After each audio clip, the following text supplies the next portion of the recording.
നമസ്തേ, ഹിന്ദുസ്ഥാൻ ന്യൂസിലേക്ക് സ്വാഗതം. US president Donald Trump ഇന്ത്യക്ക് മേൽ 50% ഇറക്കുമതി ചുങ്കം നിലവിൽ കൊണ്ടുവന്നിരിക്കുന്നു. 25% താരിഫ് കൂടാതെ റഷ്യയിൽ നിന്ന് എണ്ണ ഇറക്കുമതി ചെയ്യുന്നു എന്ന പേരിൽ 25% അധികമായും ചുങ്കം ഏർപ്പെടുത്തിയിരിക്കുന്നു. 25% താരിഫ് ഇന്ത്യ പ്രതീക്ഷിച്ചിരുന്നതാണ്. എന്നാൽ അധിക ചുങ്കം പ്രതീക്ഷിച്ചില്ല എന്ന് തന്നെ പറയാം. 50% നികുതി നിലവിൽ വന്നപ്പോൾ മുതൽ ഇന്ത്യയുടെ സമ്പദ് വ്യവസ്ഥ തകരുമെന്നും ഓഹരി വിപണി തകർന്നടിയുമെന്ന് മാധ്യമങ്ങൾ പൊതുവെ പറയുന്നു. എന്നാൽ ഇത് ശരിയാണോ? മാധ്യമങ്ങൾ കൊട്ടിഘോഷിക്കുന്നത് പോലെ അത്ര വലിയ നടപടിയാണോ ഇന്ത്യക്ക് മേളിലുണ്ടായിരിക്കുന്നത്? വളരെ ചെറിയ കാര്യങ്ങൾ പോലും ഹൈപ്പ് നൽകി തങ്ങളുടെ വാർത്താ പ്രാധാന്യം സൃഷ്ടിക്കുക, തെറ്റിദ്ധാരണ സമൂഹത്തിൽ പരത്തുക എന്നുള്ളത് മാധ്യമങ്ങൾക്ക് ഇപ്പോൾ വലിയ കാര്യമല്ല. ഇനി നമുക്ക് കാര്യങ്ങളിലേക്ക് കടക്കാം. ലോകത്തെ ഏറ്റവും വലിയ മാനുഫാക്ചറിംഗ് ഹബ്ബുകളാണ് ഇന്ത്യയും ചൈനയും. കുറഞ്ഞ ചിലവിൽ തങ്ങളുടെ ഉൽപ്പന്നങ്ങൾ നിർമ്മിക്കാൻ കഴിയുന്നതും വലിയ ലേബർ ഫോഴ്സും നിർമ്മാണ സാമഗ്രികൾ അഥവാ റോ മെറ്റീരിയൽസ് ലഭിക്കുവാനുള്ള സാധ്യത കൂടാതെ വലിയ ഭൂവിസ്തീർണം ആണ് ഈ രാജ്യങ്ങളെ ലോകത്തെ വമ്പൻ കമ്പനികളുടെ ഇഷ്ടകേന്ദ്രമാക്കി മാറ്റിയത്. നമുക്കറിയാം, ലോകത്തെ ഭീമന്മാരായ ആപ്പിളും ടൊയോട്ടയും ബെൻസും BMW എല്ലാം ഇന്ത്യയിൽ തങ്ങളുടെ ഉൽപ്പന്നങ്ങൾ നിർമ്മിക്കുന്നുണ്ട്. രാജ്യത്തിൻ്റെ പുരോഗതിക്ക് വേണ്ടി കേന്ദ്ര സർക്കാർ ബിസിനസ്സിനെ നല്ല രീതിയിൽ പ്രൊമോട്ട് ചെയ്യുന്നുമുണ്ട്. ഈ കാരണത്താലാണ് എല്ലാ കമ്പനികളും ഇന്ത്യയിലേക്കും ചൈനയിലേക്കും വരുന്നത്.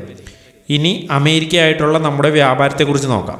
ഇന്ത്യയുടെ GDP 4.2 ട്രില്യനാണ്. ഇതിൽ വെറും 2% മാത്രമാണ് അമേരിക്കയിൽ നിന്നുള്ള വ്യാപാരം. ഭാരതത്തിന് ലോകത്തെ എല്ലാ രാജ്യങ്ങളുമായിട്ടും വലിയ വാണിജ്യമാണ് നിലവിലുള്ളത്. അതിനാൽ തന്നെ അതൊരു രാജ്യത്തേക്ക് മാത്രമേ ഒതുങ്ങി നിൽക്കുന്നില്ല. നിലവിൽ അമേരിക്കയുമായി ഏറ്റവും കൂടുതൽ വ്യാപാരം നടത്തുന്നത് textiles, IT, pharmaceutical, seafood, jewellery മേഖലകളിലൊക്കെയാണ്. ഇതിൽ ഏറ്റവും കൂടുതൽ ബാധിക്കുന്നത് ടെക്സ്റ്റൈൽ മേഖലയാണ്.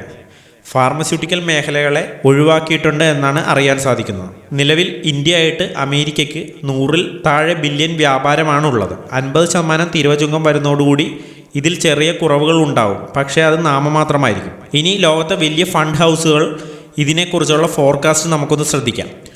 മോർഗൻ സ്റ്റാൻലിയുടെ കണക്കുകൂട്ടൽ അനുസരിച്ച് ഏറ്റവും കൂടിയത് 0.8% GDP ഗ്രോത്ത് ഇടിവുണ്ടാകാൻ സാധ്യതയുണ്ട്. ബ്ലൂംബർഗിൻ്റെ കണക്കുകൾ അനുസരിച്ച് മാക്സിമം 1% വരെയാണ് GDP ഗ്രോത്ത് ഉണ്ടാകുന്നത്. ഇപ്പോൾ ഒഴിവാക്കിയിരിക്കുന്ന ഫാർമസ്യൂട്ടിക്കൽ, ഇലക്ട്രോണിക് സെക്ടറിൽ കൂടി 50% ചുങ്കം കൊണ്ടുവന്നാൽ 1.1% വരെ GDP ഗ്രോത്ത് കുറയാമെന്നതാണ് ബ്ലൂംബർഗ് പറയുന്നത്. എന്നാൽ ഇതിന് വലിയ സാധ്യത കാണുന്നില്ല. ഫാർമസ്യൂട്ടിക്കൽ മേഖലയിൽ ചുങ്കം വരുന്നതോടുകൂടി അമേരിക്കയിലെ മരുന്നുകൾക്ക് വൻ വർധന ഉണ്ടാവും. ഇനി സിറ്റി ഗ്രൂപ്പിൻ്റെ നിഗമനം അനുസരിച്ച് 0.6 മുതൽ 0.8% വരെയാണ് GDP ഗ്രോത്ത് കുറവുണ്ടാകുന്നത്. ഗോൾഡ്മാൻ സാക്സിൻ്റെ ഫോർകാസ്റ്റിംഗ് അനുസരിച്ച് 0.6% വരെയാണ് GDP ഗ്രോത്തിന് കുറവുണ്ടാകുക. എക്കണോമിക് ടൈംസ് 1% കുറവായിരിക്കും എന്ന് പ്രവചിച്ചിട്ടുണ്ട്. ചുരുക്കം പറഞ്ഞാൽ ഇന്ത്യയുടെ വരും സാമ്പത്തിക വർഷത്തെ വളർച്ച 1% കുറയാം എന്നാണ് ഈ ഫണ്ട് ഹൗസുകൾ വ്യക്തമാക്കുന്നത്. 2024 ഇന്ത്യയുടെ വളർച്ചാ നിരക്ക് 6.6%, ചൈനയുടെ 4.8%. ട്രംപിൻ്റെ അധിക ചുങ്കം നിലവിൽ വന്നാലും ഇന്ത്യ 5.5 മുതൽ 6% വരെ വളർച്ചാ നിരക്ക് കൈവരിക്കും. ഇതിനായി ഗവൺമെൻറ് പല നടപടികൾ കൈക്കൊള്ളുകയും ചെയ്യും. അതായത് ഇന്ത്യയുടെ കോമ്പറ്റീറ്റർ ചൈനയേക്കാൾ അധികമായിരിക്കും എന്ന് സാരം. എന്നാലും ഈ പ്രശ്നങ്ങൾ നമ്മളെ ബാധിക്കില്ല എന്ന് പറയാൻ സാധിക്കില്ല. അധിക ചുങ്കം നിലവിൽ വരുന്നതോടുകൂടി ഇന്ത്യയുടെ പ്രൊഡക്ഷനേക്കാൾ വിലക്കുറഞ്ഞ രീതിയിൽ പാകിസ്ഥാനും ബംഗ്ലാദേശിനും മറ്റും ടെക്സ്റ്റൈൽ ഉൽപ്പന്നങ്ങളും മറ്റും അമേരിക്കയിൽ വിൽക്കാൻ സാധിക്കും. മാത്രമല്ല, IMFൻ്റെ കണക്ക് പ്രകാരം 2050 ഇന്ത്യ അമേരിക്കയെ വെട്ടി ലോകത്തെ 2ാമത്തെ സമ്പദ് വ്യവസ്ഥയാകുമെന്ന് കണക്കുകൾ വരുന്നുണ്ട്. ഇതിനുള്ള സമയം കൂടുതൽ എടുക്കുവാനാണ് ഇനി സാധ്യത.